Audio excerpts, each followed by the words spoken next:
going back to Bond 26, there is a Yeah. lot of speculation that we are going to get a casting of the new Bond this Mm. year. Well, I think because they're trying to set the release date for next year, I think. There was Yeah, some I think it murmurings could that they were be. gonna go into production.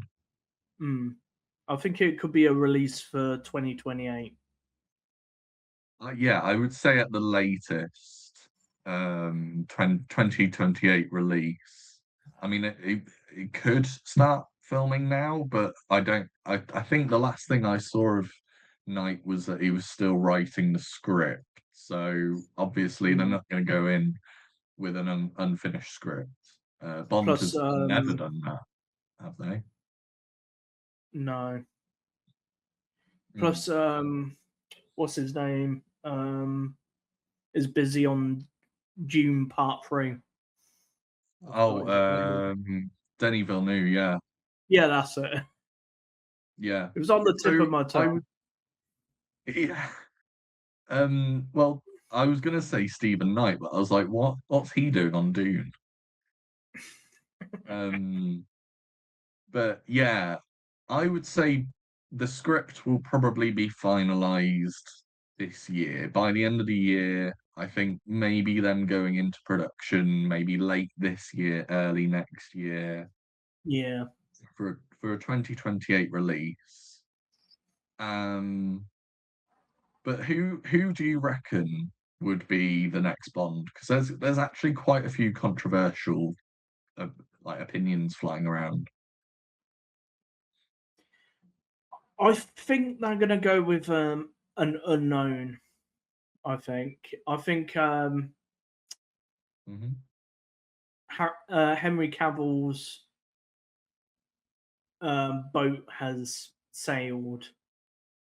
Yeah, Yeah, he's and getting to also that he's working age. on Highlander, so Yeah, he's working mm, on that, and I think he's getting to that age where I think that they're looking to for a Bond that is in their early 30s, maybe. mm. Oh, I was So, thinking earlier. I was thinking like late, mid to late 20s, mm, because I think some of the rumors I've been seeing is that they wanted a I know that they are thinking of adapting the Young Bond novels that takes place before his naval training or during his naval training, because he mm, was a Navy commander. Um, I know that they're I think Amazon are going into doing a a Penny series, because there's also the spin-off like Penny novels that they've got the rights to, and they were going to do that as another. They're really going hard on trying to make it a massive franchise. yeah, Um, I think so that's where they would be going into like that typical um, MCU territory. yeah, yeah, they're gonna. Yeah. That's the problem with this sort of MGM takeover is that we are going to be seeing an MCUification of Bond now, where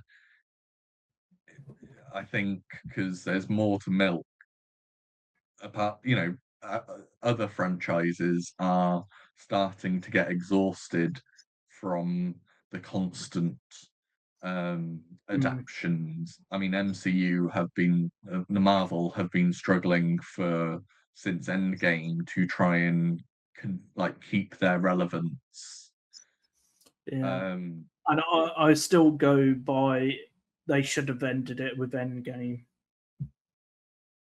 they, I mean, but then it's killing the cash cow in a sense. It's like I think yeah, they could have done like a hard stop and then maybe done something new, like we've finished this Infinity Saga.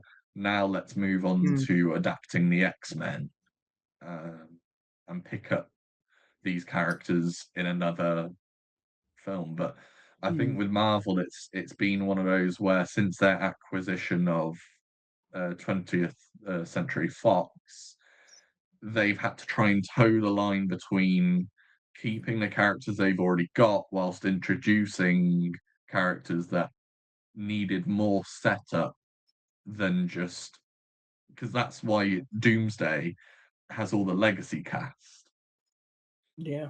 because they're not going to go into rebooting X-Men. They're just going to continue what people know and are familiar with, Mm, which I think is a bad decision. yeah.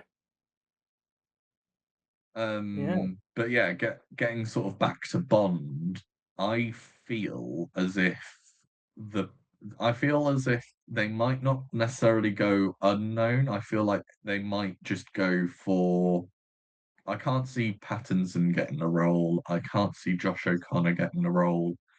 I don't really want Jacob Elordi to get the role Mm, because Jacob Elordi is apparently the front runner to get it.